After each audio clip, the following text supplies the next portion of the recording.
এই পৃথিবীর কোনো মানুষকে আজ পর্যন্ত চিরস্থায়ী থাকতে পারছে?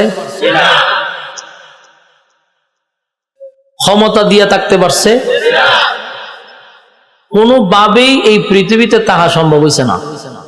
আর এটা চিরস্থায়ী না, এই পৃথিবীটা হলো ক্ষণস্থায়ী, কেউ থাকবো না, এটাই চিরসত্য।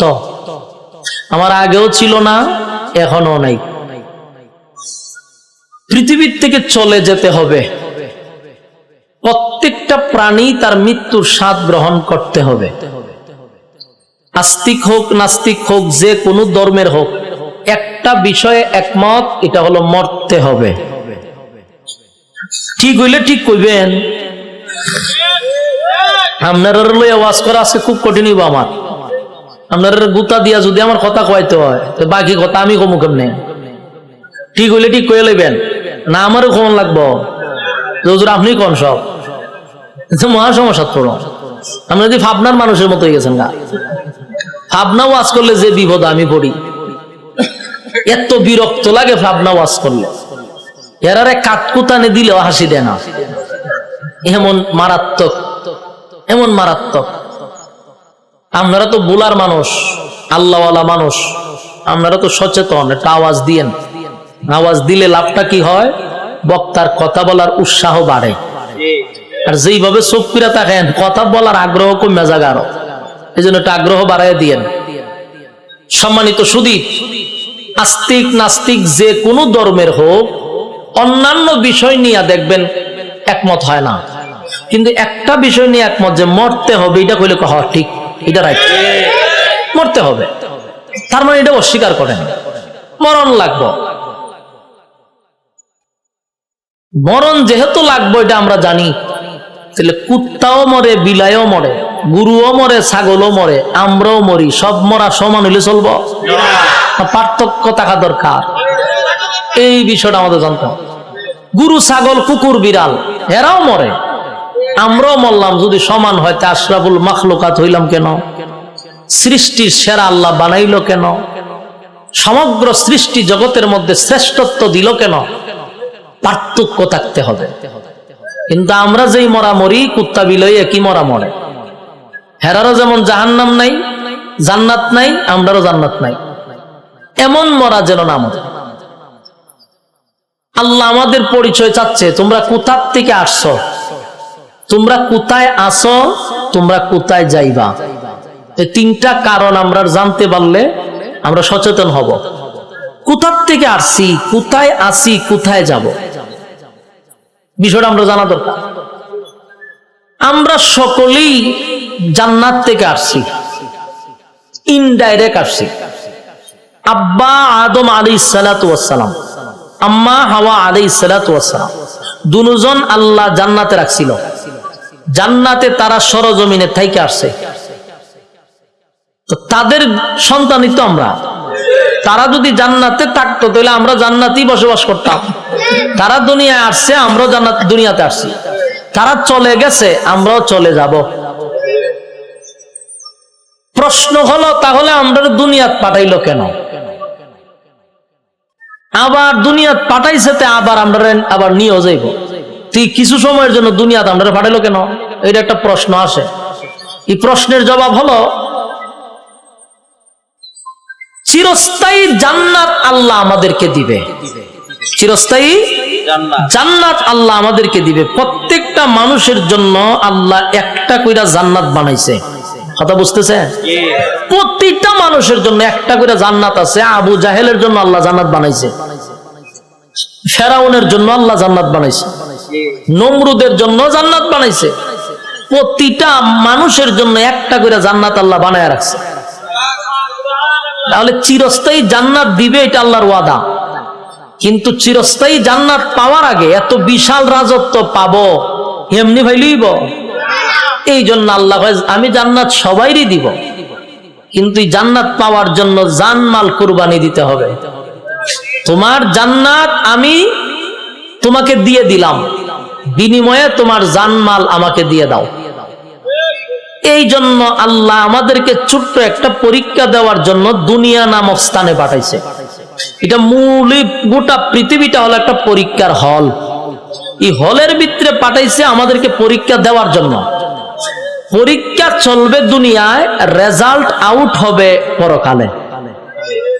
বলুন পরীক্ষা কোথায়, রেজাল্ট কোথায়? পরকালে। পরীক্ষা দুনিয়ায়, পরকালে রেজাল্ট। এখন এই পরীক্ষা কি লিখছিলাম, রেজাল্ট বাহির হওয়ার পরে বুঝবা তুমি কি আকামরা করছিলা। এই জন্য আল্লাহ দুনিয়াতে কাউকে বাধা দেন, স্বাধীনতা দিয়া দিচ্ছে। আর আমরা মনে করি যে আমরা তাহাজ্জুদ যে ব্যক্তি পড়ে এর তো কোনো সমস্যা নাই, আমি আহাম কোয়াম করি আমারও তো সমস্যা নাই, আমি আল্লাহর দেওয়া নিয়ামত খাইতেছি, হেও আল্লাহর দেওয়া নিয়ামত খাইতেছে, সেও মিষ্টি পানি খাইতেছে, আমিও মিষ্টি পানি খাইতেছি, সে যেভাবে নিয়ামত পাইতেছে আমিও সেইভাবে নিয়ামত পাইতেছি, অসুবিধা করি। কিন্তু এটা বুঝতেছি না যেটা আমরা তো পরীক্ষার হলে আছি, সবাইরই সুযোগ সুবিধা এক সমান। গান লেখার পরও যদি কাগজ কেউ ফিল আপ করে, তারে কাগজ চাওয়া মাত্র আরেকবার দেয়। সঠিক উত্তর লেখার পরে কাগজ ফিল আপ করলে তারও আবার কাগজ দেয়, সমান হলের ভিতরে। কিন্তু রেজাল্টের সময় বোঝা যাবে কে কতটুক করছে। আল্লাহ কয় আমি রেজাল্ট নিব পরকালে, পরীক্ষা নিব দুনিয়ায়। এই জন্য দুনিয়াতে পাঠাইছে। সম্মানিত সুধী, এই পৃথিবী চিরস্থায়ী? বলুন চিরস্থায়ী? সবে মাত্র একটা পরীক্ষার হল। পরীক্ষা দিতে যতটুক সময় লাগে ঠিক অতটুক সময়। নয়েজ দেয় কেড়ে, নয়েজ দেয় কেড়ে, শীষ দেয় কেড়ে, শীষ যাতে না দেয়। তাহলে এখানে প্রশ্ন হলো, রব্বে কারীম সময় দিয়া পাঠাইছে, সময়ের ভিতরে যা মনে চায় তা করো, কোনো অসুবিধা নাই। কিন্তু এটি চিরস্থায়ী না। হলের ভিতরে সবসময় থাকতে পারে? আমরা যে চিরস্থায়ী না সেটা আমরা বুঝি না। বলুন তো, আমাদের চলা ফেরা উঠা বসা দেখে বোঝা যায় আমরা যাবো কোনো দিন? আমরা ওই পৃথিবীতে যাইতে রাজি না, কেউ যেতে রাজি না, এবং আমরা কেউ যাইতে রাজিও না, কিন্তু আমরা যাইতেছি। বলুন আমরা যাইতেছি। কিভাবে যাইতেছি? আমি আপনাদের এই গ্রামের একজনকে আমার গাড়ির মধ্যে মনে করেন ঠাইনা জোর কইরা তুলছি, তোলার পরে ড্রাইভাররা কইলাম হেরে লইয়া গাড়ির ফারসল, গাড়ির ড্রাইভারও সাইরা দিছে। মানে আপনারা এলাকার লোক গাড়ির গ্লাস খুললে চিল্লাইতে যে আমি যাব না, যাব না, যাব না। বলুন তো দেখি হে কি কয়? যাব না। যাইতেছে নি? হে যায় না গাড়ি যায়? গাড়ি যায়। কিন্তু হে কি কয়? যাব না, কিন্তু গাড়ি যাইতেছে। ঠিক তেমনি ভাবে আমরা দুনিয়াতে আইসা বলি যাব না, যাব না, যাব না, কিন্তু প্রতি সেকেন্ডে আমাদের হায়াতের গাড়ি যাইতেছে। এখানে যে বৈশা রয়েছেন, হায়াতের গাড়ি চলতেছে, প্রতি সেকেন্ডে চলতেছে। শ্বাসটলে বসে রয়েছেন, গাড়ি চলতেছে। সিনেমা হলে বসে রয়েছেন, গাড়ি চলতেছে। কাবার সামনে বসে রয়েছেন, গাড়ি চলতেছে। যেখানেই যান, জেনার মধ্যে থাকেন, গাড়ি চলতেছে। তাহাজ্জুদে থাকেন, গাড়ি চলতেছে। সব জায়গায় আপনার হায়াতের গাড়ি চলতেছে। কিন্তু আপনি বলেন যাবেন না, আপনি যাবেন না মুখ দিয়ে বলেন, কিন্তু আপনার গাড়ি তো চলতেছে। বিষয়টা আমাদের খুব ভালো করে বোঝা দরকার। এই দুনিয়া কেউ চিরস্থায়ী নয়। আমার আগে কেউ থাকতে পারছে?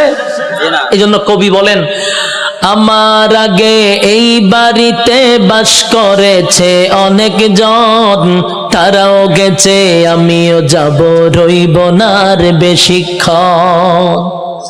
তারাও গেছে আমিও যাব, রইব না আর বেশিক্ষণ, থাকবো না। আর আল্লাহ বলেন, তোমরা কি মনে করছো আমি তোমরা অনর্থক বানাইছি? তোমরা কি মনে করো আমি অনর্থক বানাইছি?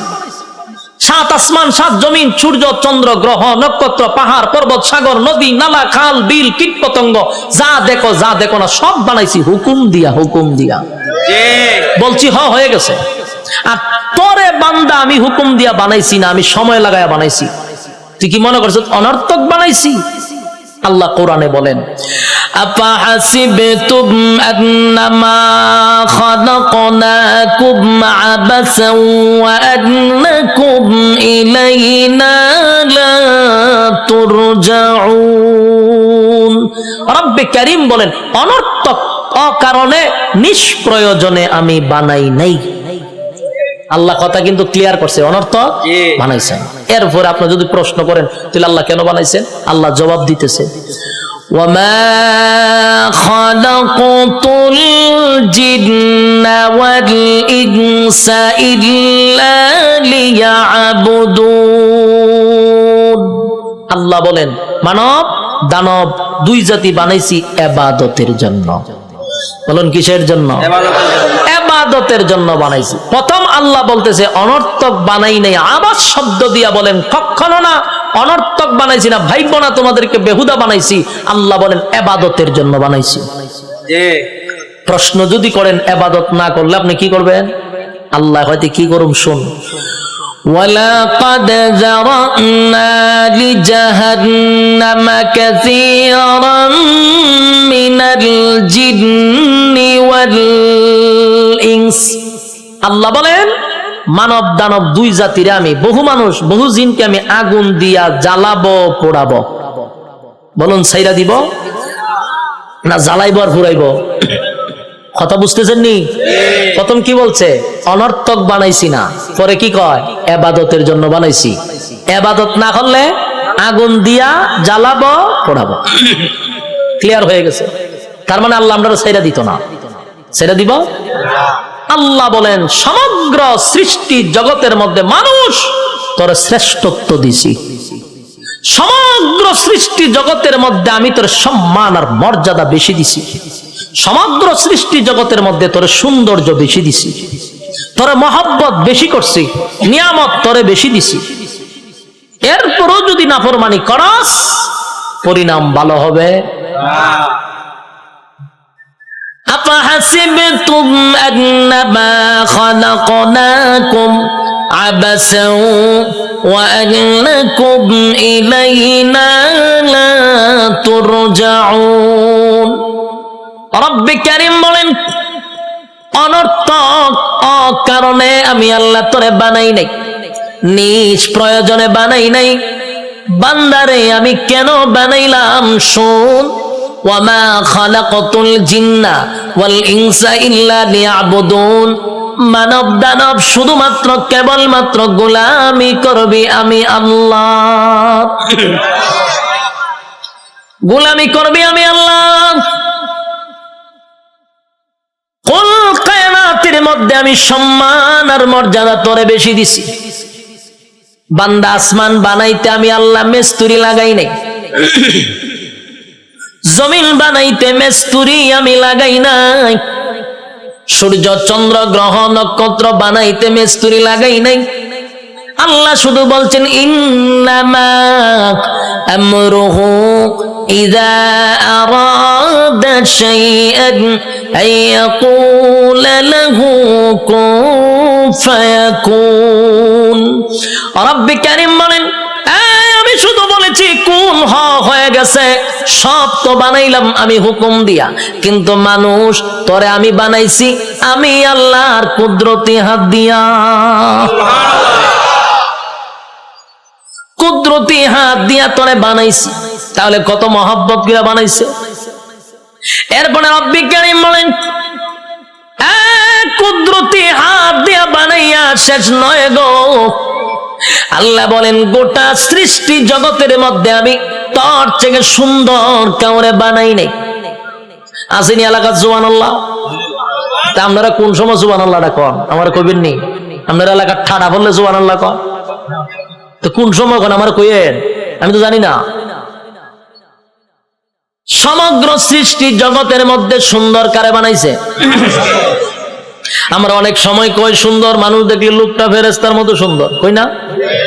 কিন্তু আল্লাহ কয় ফেরেশতা সুন্দর আমি কোরআনের কোথাও বলি নাই। কইনি আমরা ফরির মতো সুন্দর, কইনি? মাইয়া যদি সুন্দর কয়টা ফরির মতো, হ্যাঁ ফরিদে সুন্দর কোরআনে কইছিনি? তুই কে রে কস? কয় ফেরেশতার মতো সুন্দর, ফেরেশতা সুন্দর আল্লাহ কোরআনে কইছিনি? আমরা ফাঁকি দেখলে কই ময়না পাখি কত সুন্দর, টিয়া পাখি কত সুন্দর, হরিণ দেখলে কত সুন্দর, হ্যাঁ এগুলা যে সুন্দর কোরআনে আসেনি।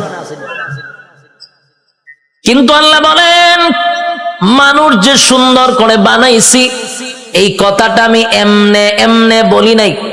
আল্লাহ বলেন মানুষ বানাইছি সুন্দর করে, এই কথাটা বলতে গিয়ে আমি চারটা কসম করছি। কয়টা কসম? রব্বে কারীম বলেন চারটা কসম করছি আমি আল্লাহ। মানুষ তোরে সুন্দর করে বানাইছি, এই কথাটা আমি কসম কেড়ে বলছি, একটা নয় গো, চারটা কসম করছি। প্রথম নাম্বার কসম হলো তিন ফলের কসম আমি আল্লাহ করলাম। ওয়াজাইতুন, আল্লাহ বলেন জাইতুন ফলের কসম আমি করলাম। ওয়া তুর সিনিনা, সিনাই পর্বতের কসম করলাম। ওয়া হাযাল বালাদিল আমিন, আমি আল্লাহ পবিত্র মক্কা নগরীর কসম করলাম। কসম হলো কয়টা? চারটা কসম আমি আল্লাহ করছি। বান্দারে তরে বানাইতে গিয়া চারটা কসম করছি। কেন করলাম? কসম করলে তুই কথার গুরুত্ব দিবি, তাই একটা দুইটা নয়, চারটা কসম কাটছি। তোরে সুন্দর করে বানাইছি, তোরে সুন্দর করে বানাইছি, তোরে সুন্দর করে বানাইছি, তোরে সুন্দর করে বানাইছি। চারবার কসম করছে। চারবার কসম করে আল্লাহ বলেন, লাকাদ খালাকনাল ইনসানা ফি আহসানি তাকওয়িম। রব্বে কারীম বলেন, এই বান্দা, বালিশের সঙ্গে মাথা লাগাইয়া একটু চিন্তা করে দেখ। আমরা তো ঘুমায়া থাকি, দুনিয়া নিয়ে চিন্তা করি আর ঘুমাই না। মাঝে মধ্যে একটু বালিশের সঙ্গে মাথা লাগাইয়া একটু চিন্তা করবেন আল্লাহর নিয়ামতের উপরে। এই মালিক বলেন, বান্দা তুই একটু চিন্তা করে দেখ, আমি আল্লাহ তোরে সম্মান আর মর্যাদা কত দিছি। বান্দারে, তোর সম্মানের চেয়ে বেশি কারণ না, আমি আল্লাহ ফেরেশতার এত সম্মান দেই নাই। ফেরেশতা নূর দিয়া বানাইছি, ফেরেশতার জন্য জান্নাত বানাই নাই। মানুষ, তোর জন্য জান্নাত বানাইছি, ফেরেশতার জন্য জান্নাত বানাই নাই। তোরে সুন্দর করে বানাইছি, কোরআনে বলছি, ফেরেশতারে বানাইয়া কোরআনে বলি নাই। এত সম্মান, এত মর্যাদা আর এত নিয়ামত আমি আল্লাহ তোরে দিলাম। দুইটা চক্ষু দিলাম, এত পাওয়ারফুল চক্ষু যে তাকানোর সাথে সাথে সাত আসমান, একেবারে 500 বছরের রাস্তা আমরা দেখতে পারি। সুবহানাল্লাহ। এখান থেকে তাকাইলে যে আমরা নীল আকাশ, তারকা দেখি, তারকা প্রায় 200-300 বছরের রাস্তা। সুবহানাল্লাহ। সূর্য এই পৃথিবীর থেকে 9,30,00,000 মাইল উপরে, চাওয়া মাত্রই আমরা দেখতে পাই, ঠিক নেই? চোখের পাওয়ারটা কি মনে করছেন? চোখের পাওয়ার এত বেশি, বিদ্যুতের চেয়েও মানুষের চোখের গতি বেশি। বিদ্যুতের গতি হলো প্রতি সেকেন্ডে 1,86,000 মাইল বেগে যায়, আর আমাদের চক্ষু এর থেকে হাজার হাজার কোটি গুণ মাইল উপরে যায়। আল্লাহ এত পাওয়ারফুল দুইটা চক্ষু আমাদেরকে দান করছে। এরপরে আমাদেরকে মেধা শক্তি দিছে, ভালো বোঝার শক্তি দিছে, মন্দ বোঝার শক্তি দিছে। ফেরেশতা কিন্তু শুধু ভালো বুঝে রে, মন্দ বুঝে না। শয়তানরে আল্লাহ শুধু মন্দ বোঝার তৌফিক দিছে, খারাপটা খালি খারাপ বুঝে, ভালো বুঝে না। আর মানুষ ভালো মন্দ বোঝার তৌফিক দিছে, কথা হয় না? এতগুলো নিয়ামত আল্লাহ দিলেন, হাঁটার জন্য পা দিলেন, হাত দিলেন, চক্ষু দিলেন, মাথা দিলেন, এত সুন্দর করে কাঠামো দিয়া মানুষ বানাইলো। বান্দা কেন বানাইছি? গোলামি করবি আমি আল্লাহ। আর আল্লাহ বলেন, তুই আমার গোলামি করবি। সূর্য তোর গোলামি করবে, চন্দ্র বান্দা তোর গোলামি করবে, জমিন বান্দা তোর গোলামি করবে, যা কিছু দেখস বান্দা তোর জন্য বানাইছি সব তোর গোলামি করবে। তুই শুধু আমি আল্লাহর গোলামি করবি। কিন্তু মানুষ এত বড় পোল্ট্রিবাজ, মানুষের যে পোল্ট্রিবাজ কেউ নাই, মানুষের চেয়ে অকৃতজ্ঞ আর কেউ নাই। মানুষ এত কৃতজ্ঞ, একটা প্রাণীর মধ্যে যে কৃতজ্ঞতা আছে মানুষের মধ্যে নাই। একটা কুকুর হলো সবচেয়ে নিকৃষ্ট প্রাণী, কিন্তু কুকুরটারে 2 দিন খাবার দেন, আপনি 2 দিন খাবার দেন, আপনার পিছু ছাড়বে না। 1 মাস পরেও যদি আপনি কুকুরটার কাছে আসেন, কুকুর আপনারে দেখলেই বুঝতে পারবে আপনি তারা খাওয়াইছেন। কিন্তু মানুষরে মানুষ খাওয়াইতে খাওয়াইতে পেট ভরায়া দেয়। মানুষরে এত কিছু করার পরও মানুষ সেটা মনে রাখে না। মানুষ কৃতজ্ঞতা প্রকাশ করে না। আল্লাহ বলেন বান্দা শুন, একটা মাছ যেইভাবে পানির নিচে ডুবন্ত থাকে, আমি আল্লাহ কিন্তু মানুষগুলারে এইভাবে পানির নিচে ডুবায় আর যেইভাবে মাছ রাখি তোদেরকে নিয়ামত দিয়া ডুবায় রাখছি। নিয়ামতের মধ্যে আমরা ডুবন্ত, মাছ যেইভাবে পানির নিচে ডুবন্ত, বান্দারে আমি তোরে নিয়ামত দিয়ে এইভাবে ডুবায় রাখছি। বান্দা শুন, এতগুলা নিয়ামত আমি আল্লাহ তোরে দিলাম, কোন নিয়ামতের অস্বীকার করবি? পারবে? فبأي آلاء ربكما تكذبان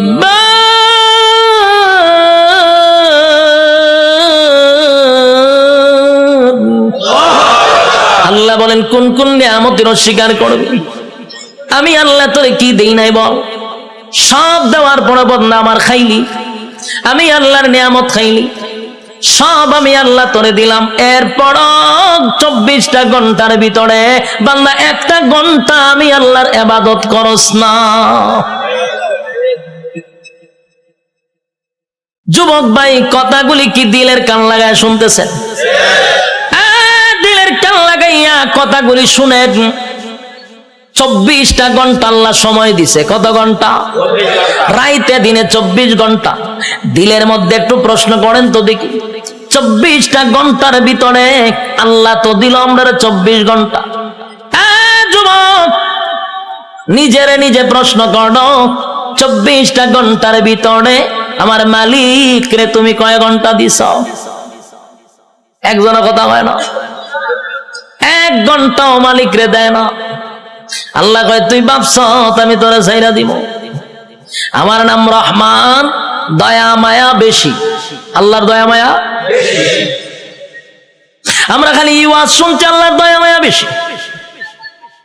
রহমান নামের গুণ হলো আল্লাহর দয়া মায়া বেশি। আল্লাহ যত বড়, আল্লাহর মায়া দয়া তত বড়। শুধু ওয়াজটা শুনছি, কিন্তু এরপরের ওয়াজ শুনছেন। আল্লাহ বলেন আমি যত বড়, আমার আযাব আর গজব কিন্তু বান্দা অত বড়। আমি সবাইরে ছাড় দেই কিন্তু ছাইরা দেই না। ফেরাউনরে আমি ছাড় দিছি, ফেরাউন্নারে আমি ক্ষমতা দিছি। ক্ষমতা দেওয়ার পরে নিজেরে নিজে খোদা দাবি করছে। ফেরাউন খোদা দাবি করছে, আল্লাহ তার এরপর ছাড় দিছে। কিন্তু যখন বেয়াদবি করছে পয়গম্বরের সঙ্গে, আল্লাহ কয় আর তোরে ছাড় দেওয়া যায় না। ফানিতে সুবাইয়া সুবাইয়া ফেরাউন্নারে মারছে, ছাইরা দিছিনি?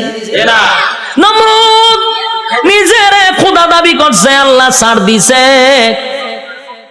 নমরুদ একবার তীর মারছে আকাশের দিকে, কেড়ে মারছ কাল্লা মাইরালাম। আল্লাহ কয় ফেরেশতা রে, তীরের মধ্যে একটু রক্ত লাগায়া দে।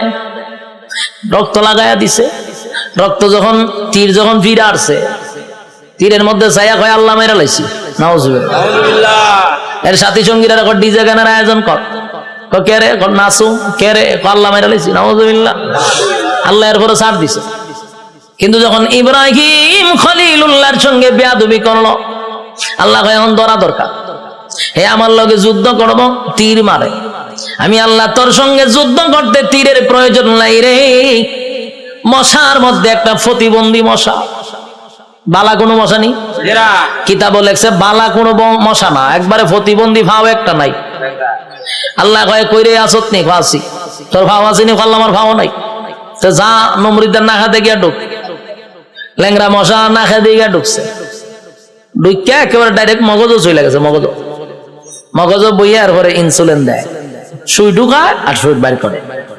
যে সুই ঢুকায় যে মগজ, একটা লাফে 3 হাত উঠছে নমরুদ। যা পার্লামেন্টে বইয়া রয়েছিল, মশায় যখন কামড় দিছে পার্লামেন্টের নাচ শুরু করছে ডিজে গানের মতো, উরুম দুরুম নাচে। সে আরো বিভিন্ন মন্ত্রীরা বসা, দেশের বিভিন্ন জায়গার থেকে অনেক রাষ্ট্রপতিরা আইছে। আইয়া যখন দেহে দেশের বাদশাহ এইভাবে ডিজে করে পার্লামেন্টে বসে, এটা কি পাগল নেই? ও পাগল তো আসি না। হঠাৎ করে নাচে কা, ও নাচতে নাচতে মশাও তো কম খারাপ না, কারণ টেং টুং যেদিন না থাকে এরা মারাত্মক খারাপ থাকে। এই মশা কিন্তু মারাত্মক খারাপ। হেদের সুই ডুগাছে বাইর করে না। আর এইদিকে নমরুদ্দা ডিজে গানের মতো নাচতেছে, কোনোভাবেই ব্যথা কমে না। নাচে মানে ঘটনা কিটা যা পায় তা দিয়া মাথার তা পায়, কোনোভাবেই ব্যথা কমতেছে না। হঠাৎ আসেন জুতা একটা গাছ, এটা জুতাটা মারছে মাথার বাড়ি। সেই জুতাটা বাতাত বাড়ি মারছে, জিব্রাইল আবার যোগাযোগ রাখতেছে মশার সাথে। মশারে ফোন দিয়া কইছে তাড়াতাড়ি ছাইরা দে, ইনসুলিন টাইনা তুল। যখন হের সুই টান্দা তুলছে ব্যথা ছাড়ছে। এখন নমরুদে জুতার পাইছে, সব বনাস কি একটা জিনিস বারে দিলাম, মাথার ব্যথা দিল সাইরা। জুতার মধ্যে কোন ওষুধ আছে না? আসলে কি জুতার কোন ওষুধ আছে? এটা আল্লাহ বেজ্জতি করার একটা সিস্টেম। জুতাটা বাড়িছে, ব্যথা কমে গেছে, তার মানে জুতা আল্লাহ ব্যথা কমাইতেছে। এখন এই জুতা রেখে দিছে দাঁড়ে, রেখে টেনশনে করে আছে, কি ব্যথা উঠলো, জুতাটা বাড়ি দিলে ছেড়ে দিল। আবার কথা বলতেছে বিভিন্ন দেশের মন্ত্রী এমপির সঙ্গে, আবার মশায় সুই একটা ঢুকাই দিছে, টাস করে জুতাটা বাড়ি মারছে, ছেড়ে দিছে। আল্লাহ মশারে হলো করে, এটা তোর ডিউটি, কাজ চালায়া যা। হতেন পরে পরে ঢুকাইবি, জুতাটা বাড়ি দিলে ছেড়ে দিবি। মশায় হতেন পরে ঢুকায়, জুতাটা বাড়ি দেবার পাই গেলা, আবার ঢুকায়, জুতাটা বাড়ি দেবাই গেলা। এই হইল জুতার বাড়ি শুরু। তখন নমরুদ্দা একা একা জুতাটা কত বাইরিত, হাতে ব্যথা দিয়ে লায়। তাই একজন লোক রাখছে, ধরে মাসে এত টাকা বেতন দিমু, এদিকে চাকরি কি দেখো জুতা দেখালে ভিডা নি তাও খারে দেশের বাসারে। তো এইরকম যদি আমার নিত, আমি তো বললাম টেকা টোকা লাগতো না, আমি খালি জুতাটা ভিডাম আপনার, আমার টেকা দেওয়া লাগতো না। বাস্তব নেই। দেশের একজন বাদশা যদি হয় আমার জুতাটা ফিডাইবা, আমার কি বেতন লাগবো না? আমার মনের ভিতরে যত জিদ আসিম সব মিলাম একটা বাড়ির সাথে, ঠিক নেই? জুতা দেখ একটা বাড়ি দিমার ঘুমায় নেয়, এটা অত সালের একটা জুতার বাড়ি। দ্বিতীয় বাড়ি দেখো, এটা অত সালের একটা বাড়ি। এক সালে এক যন্ত্রণা বুক করছে, আর তোর জুতাটা বাইরিতেছি, টেহারাম নেই। এই লোক হয় যে আমি বাসার জুতাটা বাইরামো, আমার টাকার দরকার নাই, আপনি আমার চাকরিটা দেন। চাকরি দিছে, এখন পার্লামেন্টে বেশা বৈশা কথাবার্তা বলতেছে, যখন মশা কামড় আলী ইশারা দেয় তাড়াতাড়ি দে, পাশে জুতাটা ঠাস করে পিছন দিয়ে বাড়ি মারে। দেশের মানুষ বিভিন্ন দেশ থেকে আসে, আইসা কয় যেই বাসার ইজ্জত নাই, মানছে তারা জুতাটা বাইরা, এর সাথে আবার কি এর বৈঠক হঠাৎ থেকে এটা ভাগল, এখান থেকে এক বেজ্জতি। তো জুতাটা বাইরিতে বাড়িতে প্রথম তো শখে শখে জুতাটা বাইরেছিল, ঠিক না? জুতাটা যে বাইরেছে প্রথম তো শখেই বাইরেছে, আনন্দে বাইরেছে, কিন্তু বাইরিতে বাইরিতে এখন তো বেচারার বিরক্ত হয়ে পড়ছে। আর কত বাইরিত, খানা খাইতে পারে না, ঘুমাইতে পারে না, বাথরুমও যাইতে পারে না, খালি বাইরা। এই বেচারা হয়েছে বিরক্ত, এমন অবস্থা হয়েছে এখন জুতাটা বাইরানি লাগে হতান পরে পরে। বাথরুমে গেছে, একটা বাথরুম করতে গেলে টাইম নাই না, জুতাটা বাড়ি দেয়, সে বিপদ করছে না, খানা খাইতে পারে না। এই বেচারা কয় এর যদি আমি জুতাটা বাইরিতে থাকি আমি এমনি মরে যাবো, খাওয়ার নাই ঘুম নাই তো আমার মরণ হয়, তে একবার এর মাইরি মরে যাই। এখন হে কইল সিদ্ধান্ত নিয়েছে, না এমন মরম এমন মরম, চাকরি না করলে আমার গরদান যাইব, আর আমি যদি চাকরি করতে তাই আমি এমনি মরে যাবো গা, তে এক বালা হেরে মাইরা মরে যাই। তখন একদিন জুতার বদলা বড় একটা মুগুর লইছে, আমরা এটা কি তা করি মুগুর করি, মুগুর লইছে একটা, লইয়া পিছে বইয়া দিছে। যখন জুতাটা বাড়ি দে, তখন মুগুর লইয়া যৎকান শরীরে শক্তি আসিন, একটা বাড়ি দিছে, মাথার দুই ভাগ হয়ে যা। ল্যাংরা মশা যে মাথার ধরেছেন, ছায়া দেয় ছাদ নাই, ছাদ নাই, মশায় চিন্তা করবো যেরকম একটা নোংরা পরিবেশে আর বন যায়, মশা গেছে। নমরুদ্দা শেষ নি, কার সাথে পাল্লা লইছিল? আল্লাহ মারছে কেমনে? জুতা দা ফিডাইয়া মারছে। এই জন্য আল্লাহ ছাড় দেয়, ছেড়ে দেয় না। বুঝসারে চিনুন না আপনারা, এখানে যারা বয়স 30 আছে এরা বুঝসারে চিনব। ডব্লিউ বুশ হে কিন্তু কম করছে না, এইটা আমরা দেখছি। হে অনেক মুসলমানের রক্ত দিয়া গোসল করছে, হে কম করে নাই। শেষে আল্লাহ হেরও কিন্তু সাংবাদিকের জুতাদা ফিটাইছে, এক সাংবাদিকের জুতাদা বাড়ি মারছে। আর এই জুতার দাম অনেক হয়ে গেছে, মিডিয়ন জাদুঘর আছে। আল্লাহর মায়ের আস্তে আস্তে ছাড় দেয়, ছেড়ে। যারা জুলুম করতেছেন, যারা জুলুমের মধ্যে আছেন, যাই না রাখেন জুলুমের শেষ আছে। যারা জুলুম করে তাদের দুইটা শাস্তি, একটা দুনিয়ায় একটা পরকালে। দুনিয়ায় ততক্ষণ না পর্যন্ত আপনার মৃত্যু দিবে না যতক্ষণ আপনাকে দুনিয়াতে আল্লাহ চরম পর্যায়ের বেজ্জতি না করবে। চরম পর্যায়ের বেজ্জতি করার পর আপনার মৌত দিবে আল্লাহ। এরপরে পরকালে তো আছে কুবা শামসুর মতো, ইচ্ছা মতো কোবাইব। বাস্তব না বাস্তব? সাইজ কিন্তু আল্লাহ ছেড়ে দিত না, জনমের সাইজ করবো। এই জন্য যারা জুলুম করেন স্পষ্ট শুনে রাখেন, প্রথম নাম্বার কথা হলো ততক্ষণ না মরবেন না যতক্ষণ আপনার আল্লাহ দুনিয়াতে চরম পর্যায়ের বেজ্জতি না করবে, অপমান করবে, এরপরে মৃত্যু দিবে। আর পরকালে তা আছে ওয়াং সাং সুচি কি তাই ইজ্জতে আসেনি, তাইরে জনমের দেওয়া দিতাছে, এখন বন্দি করে রাখছে। বার্মার মুসলমানের রক্ত খাইছিল না, তাই রক্ত চুষা খাইতেছে। আরো বেজ্জতি হইব, আরো দেখবেন সামনে, অপেক্ষায় থাকেন। বাকিটা দেখার বয়স আপনারা রয়েছে, আল্লাহ দেখাইব।